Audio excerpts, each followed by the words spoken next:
Okay, there were some things that was bugging me in the last video that I did on the scale rotate and on touch screen.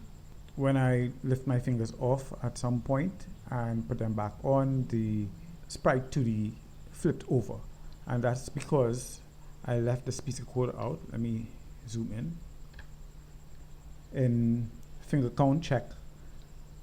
In the else block underneath start distance, I forgot to reset the angle as well.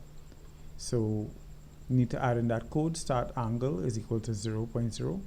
And I felt really bad because I had a few other things I wanted to point out, but the video was getting too long and I had to stop. And let me go back to the 2D scene. I just added stuff here, so I'm not going to have a long video today. This is just an extra to the last video. I added a ColorRect. I added a check button with a label at the end of it for the ColorRect. So when you do click to turn it on, it will look as if it's pointing at the ColorRect instead. What this will do, this will select the ColorRect or the Sprite2D. And I added a checkbox to apply Lerp to the rotation. There's something I want to show here. Let me go back to the full screen. The Sprite2D, let me click the Sprite2D on the left here, has an offset, an inbuilt offset of centered. That's default. When you're scaling or rotating the Sprite2D, it rotates nicely from the center using the fingers, but you'll see in the ColorRect doesn't have this. If you notice, the ColorRect doesn't have any, that is like the Sprite2D, the centered offset. So when you are rotating or scaling the ColorRect, it scales from the top right hand corner as the anchor. If you want to change that, you can actually go down into transform and put a pivot offset to the center of your box. You may have to write code to calculate the center of your box. For the Sprite2D, if you want to remove that center offset, you just click the center on here and it's going to do scale and rotate from the top left corner. Also, let me show the code for the checkbox and check button. If I click check button on the left hand side here and go to the top right hand side and change to node, you'll see underneath base button there's a toggle on bool signal here. Just double click that and it'll be added to the bottom of your script. Let me just widen this. And similarly for the checkbox, there's something similar as well. So in both cases, I clicked it and I double clicked, and this is the on check button toggle, and I just added an if statement. If toggle is on, we're going to make the sprite the ColorRect, and if the toggle is off, the sprite will be the Sprite2D, which is our icon. And the on check box, if it's toggled on, I added a boolean at the top called Lerp on. So if it's toggled on, the Lerp on is true, and if it's off, the Lerp on is false. At the top of the code, you'll see just underneath all the initial rotation and start distance, those things, you'll see I have var Lerp on is equal to false. And in the rotation, I briefly mentioned it in the last video, but in the rotation I was saying that if you want to add Lerp, this is how you apply Lerp.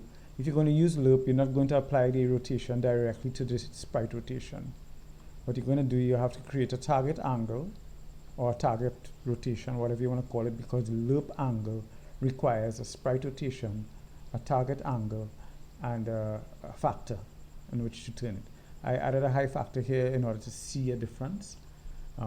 So if Lerp is on, the same equation that we had here where sprite rotation is equal to initial rotation plus rotation change, we create a variable target angle instead with the same value of the initial rotation plus rotation change.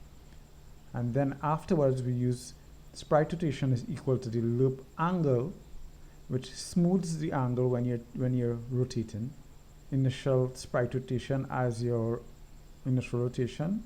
As you can see, it requires a from float and a to float and a wait, if you look at the documentation here. So this is the from float. We're moving from the initial rotation of the sprite to the target angle, and we just add some sort of factor that will smooth the rotation. And I'm just going to run this on my phone, I found that when I tried rotating the items, they stuck at the original rotation. So I dropped the absolute rotation change from 0.1 to 0.01. That's our threshold value. So rotate more than 0.01 is going to start rotating the item. And I'm just going to get it on my phone now and actually record directly from my phone, and I'm going to try to voice over because for some reason the audio didn't work. Seems to be starting now.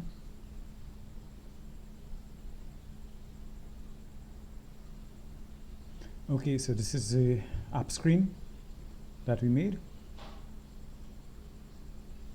You'll notice here that the Sprite2D moves perfectly. It rotates and scales nicely.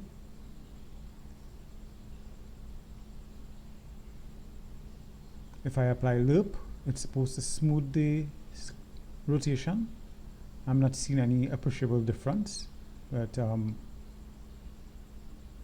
if it was jittery, it's supposed to smooth the rotation a little more.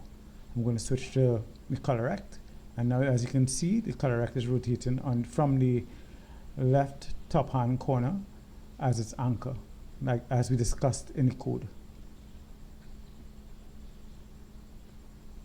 Let's remove the loop.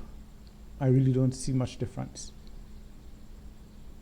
So that's it. I hope this had some value for you, and see you in the next one.